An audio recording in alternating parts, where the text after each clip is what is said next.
Fala pessoal, professora Helena aqui do canal Matemática Raiz e estamos hoje com uma videoaula sobre a posição relativa entre um ponto e uma circunferência. Então antes de começar a aula, peço aí que você vá largando aquele joinha, se inscrevendo no canal caso você não seja inscrito e se puder compartilhar com os amigos, eu agradeço muito. Então olha só gente, nós temos aqui três situações. Eu tenho que ver qual é a posição entre o ponto e lambda, né? Lambda é a nossa circunferência. Então aqui eu tenho lambda 1, pode chamar assim, de centro C e com um ponto que está lá fora dessa circunferência. Então vamos analisar devido ao raio aqui. Aqui eu tenho o raio. E daqui do C até o P eu tenho uma distância diferente do raio. Essa distância ela é maior que o raio, porque o ponto está fora da circunferência. Então, se ele está fora da circunferência, ele é externo a essa circunferência. Então, ó, P é externo a lambda. Por quê? Porque a distância do centro até o P é maior que o raio. Essa distância D é maior que R, ó. O R é esse tamanho e a nossa distância é maior. Então, P é externo. Aqui, a distância entre o P e o C é exatamente o raio, porque o P está em cima da circunferência. Se ele está em cima da circunferência, ele pertence a essa circunferência. Então, o ponto P, nesse caso, ele é pertencente a lambda 2, porque ele está exatamente na distância igual ao raio. Então, aqui, P, vou só colocar assim, ó, P pertence a lambda. Lambda 2, né? Aqui, lambda 1. Pertence, eu posso colocar simplesmente esse símbolozinho, tá? Não precisa escrever P pertence a lambda. Porque a distância do ponto C até o ponto P é igual ao raio. Agora aqui o último caso. Eu tenho um raio, que é isso tudo, e aqui eu tenho uma distância de P até C, que ficou menor que o raio. Por quê? Porque o ponto P está dentro da circunferência, né? Ele é interno a essa circunferência. Então, quando a distância, né, do P até o C for menor que o raio, o P é interno, ele não pertence. Ele pertence apenas quando está em cima da circunferência. Lembrem que circunferência é o contorno, tá? Aqui ele é interno. Então, aqui P é interno a lambda 3, né? Vou colocar esse o nome dela.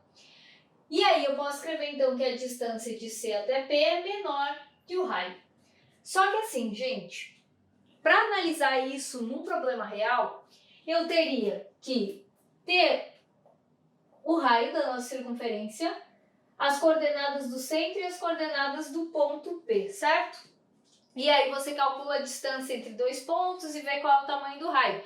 Isso é uma possibilidade para resolver, mas existe uma maneira mais simples que a gente faz a resolução direto. Por quê? Porque envolve aí a fórmula da distância na circunferência.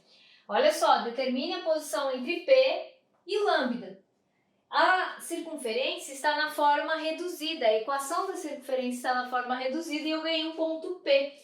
Então, o que eu faço? Eu sei que isso daqui é o meu raio ao quadrado, portanto, o meu raio é 3. Eu sei qual é o raio, certo? E a distância entre o centro e o ponto P vai ser calculado por essa fórmula diretamente. Olha só, a distância lá entre dois pontos era x de A menos x de B ao quadrado, mais y de A menos y de B ao quadrado, e é exatamente isso que está aqui, certo? Então, a gente vai apenas aplicar o valor de P na circunferência e vamos analisar no final o resultado em qual dos três casos que vai se encaixar. Vejam bem, aqui é x e aqui é y. Então, eu pego lá a minha equação x menos 2 ao quadrado mais y mais 4 ao quadrado igual a 9. E eu substituo x por 2. 2 menos 2 ao quadrado mais o y vale menos 1 mais 4 ao quadrado, igual a 9. Então, 2 menos 2, 0, 0 ao quadrado, mais menos 1 mais 4 dá 3, 3 ao quadrado igual a 9. Continuando aqui do ladinho, o 0 dá 0 mesmo, sobra só 9, que é o 3 ao quadrado. 9 igual a 9, o que significa isso?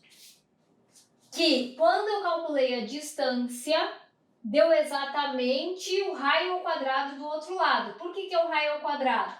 A fórmula lá da equação reduzida da circunferência tem um r ao quadrado. E esse r ao quadrado, eu aplico raiz quando eu calculo a nossa distância entre dois pontos. Então, se eu colocar a raiz quadrada dos dois lados, vai continuar sendo o mesmo número. Então, eu não preciso necessariamente colocar raiz, eu posso comparar. A distância entre eles deu 9, digamos assim, quando eu substituir, que é igual a 9 do outro lado. E se isso daqui é a referência do raio ao quadrado, significa que a distância entre P e o centro dessa circunferência é igual ao raio, certo? Se é igual ao raio, a gente tem a segunda situação, ó, o P pertence à circunferência. Ele está em cima da circunferência, porque ficou uma igualdade aqui. Então, eu posso dizer que P pertence a lambda, por essa conclusão. Aí você vai dizer, tá, professora, mas como que eu vou conseguir determinar os outros? Digamos que aqui tivesse dado 5. Raiz de 5 e raiz de 9 são diferentes. O 5 é menor que o 9, né? Então, significa que o número que nós obtivermos do lado esquerdo é menor do que o raio. Se é menor do que o raio, significa que o ponto P é interno à circunferência. Então, se esse lado é menor, é interno. Se esse lado, quando você faz o cálculo, der um número maior do que está do outro lado, a distância é maior que o raio. Então, se a distância for maior que o raio, ele é externo à circunferência.